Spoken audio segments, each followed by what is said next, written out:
Hello friends, welcome to my channel. आज के drama एक मिनी ड्रामा है टाइम ट्रैवल के ऊपर, और ये एक चाइनीज़ ड्रामा है और मुझे तो बहुत पसंद आई।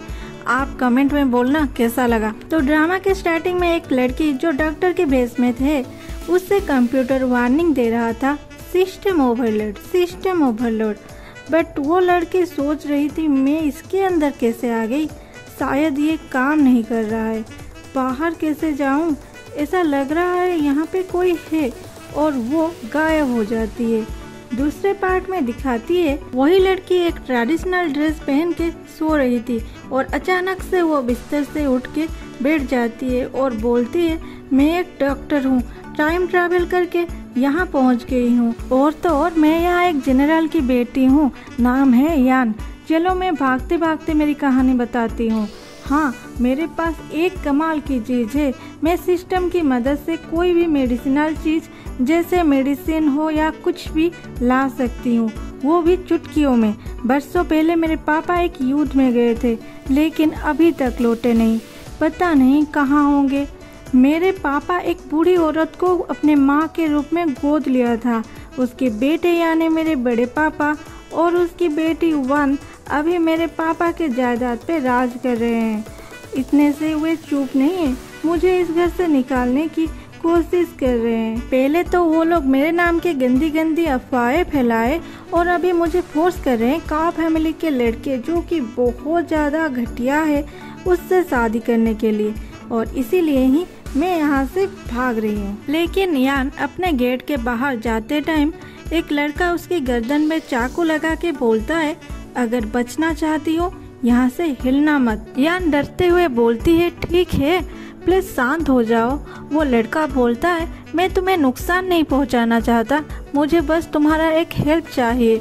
सिस्टम के पावर यूज करके यान बोलती है, तुम्हारे शरीर में एक नहीं 4 चोट लगा है, और उसमें से जो राइट चेस्ट में लगा है वो तो तुम्हारे दिल के करीब लगा है, बहुत ज्यादा खून भी निकल चुका है। ये सुन के लड़का बोलता है, तुम मेडिसिन के बारे में जानते हो, शायद मैं बच जाऊंगा। और उसके बाद यान को जबरदस्ती एक जहरीली गोली खिला दिया और बोला, एंटीडोट चाहिए तो मुझे ठीक करो। इसके बाद वो लड़का बेहोश होके यान के ऊपर गिर जाता है। यान उस हैंडसम सा लड़के को देख के फिदा हो जाती है और उससे अपने साथ ले जाती है और उसे बेड पे सुला के अपने सिस्टम के मदद से मेडिसिन, सीजर, मास्क, बैंडेज और सलाइन लाती है और उस लड़के का ट्रीटमेंट शुरू करती है। ये सारे सियप्पा खत्म होने के बाद उस लड़के को देख के यान सोच रही थी, ये लड़का बुरा तो नहीं लग रहा है, देखो होश में नहीं है फिर भी कैसे चाकू को पकड़ा हुआ है। अभी उस लड़के को होश आता है। ये देख के यान जल्दी से सारा मेडिसिनल प्रोडक्ट को गायब कर देती है, मास्क को छोड़ के। वो लड़का चौंक के उठता है और अपना चाकू यान के ओर करता है, लेकिन उसके हाथ में चाकू नहीं गाजर था। वो उसे फेंक के चाकू ढूंढने लग जाता है। यान बोलती है, कहीं तुम इसे तो नहीं ढूंढ रहे हो। यान के हाथ में चाकू देख के वो लड़का उसे छीनने की कोशिश करता है। यान बोलती है, क्या तुम ऐसे ट्रीट करोगे जो तुम्हारे जान बचाया है उसके साथ? वो लड़का बोलता है, तुम्हारा फेस कवर है, इसीलिए मैंने सोचा तुम मुझे मारने आए हो। यान बोलती है, वो लोग ब्लैक मास्क पहनते हैं लेकिन एंजल व्हाइट कलर का मास्क पहनते हैं। लड़का पूछता है, एंजल वो क्या है? यान बोलती है, एंजल जो दूसरों की जान बचाते हैं और बदले में कुछ नहीं चाहते। ये सुन के वो लड़का यान को एंटीडोट देता है, लेकिन यान बोलती है, इसकी कोई ज़रूरत नहीं है, मैं पहले से ही तुम्हारे जहर का काम तमाम कर चुकी हूँ। वो लड़का उसे माफ़ी मांगता है। माफ़ करना मैं डरा हुआ था और उस वक्त क्या करना चाहिए वो समझ में नहीं आ रहा था। ये चाकू रखिए, बाद में जब भी आपको कोई प्रॉब्लम हो तो आप मुझे याद करिए, मैं ज़रूर हेल्प करूँगा। बाद में क्यों, मुझे अभी हेल्प करो। यान ये बोल के उसके ऊपर लेट जाती है। वो लड़का बोलता है, ये क्या कर रहे हो? यान बोलती है, तुम्हें जो जहर दिया गया है उससे बचना नामुमकिन था, लेकिन तुम्हारे शरीर में कुछ तो ऐसा है जिसके वजह से तुम मरे नहीं। मुझे तुम्हारे ऊपर स्टडी करना है। वो लड़का गुस्से से उसके गर्दन में चाकू लगा के पूछता है, तुम्हें कैसे पता चला? क्योंकि मैं तुम्हारे पूरे शरीर को एग्जामिन किया है। ये बात यान बोलती है। यान फिर बोलती है, मेरे ऊपर से हट जा, कुछ चुभ रहा है।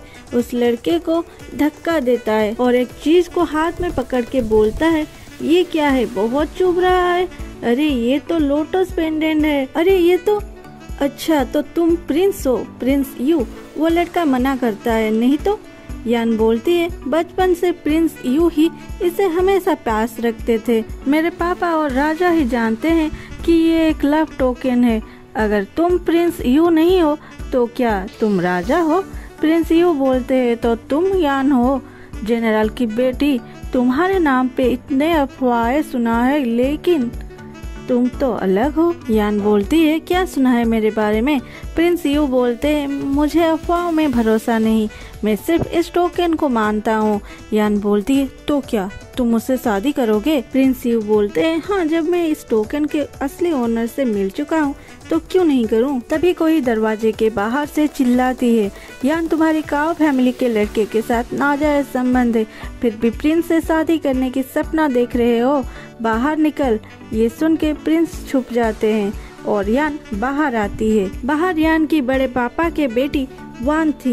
वान को देख के यान बोलती है, अगर मैं प्रिंस से शादी ना करूं तो क्या तुम करोगे? वान बोलती है, प्रिंस बहुत पावरफुल है, तुम्हारी तरह एक कलंकित लड़की उनके लिए सही नहीं है। ये सुन के यान गुस्सा हो जाता है। वान को धक्का दे के एक पाउडर उस पे और उसके मेड के ऊपर डाल देती है। 3 सेकंड के अंदर ही अंदर वो दोनों नीचे बैठ जाते हैं। उनमें खड़े होने के लिए थोड़ी भी शक्ति नहीं होती। वान बोलती है, ये यान तुम मेरे साथ क्या किया?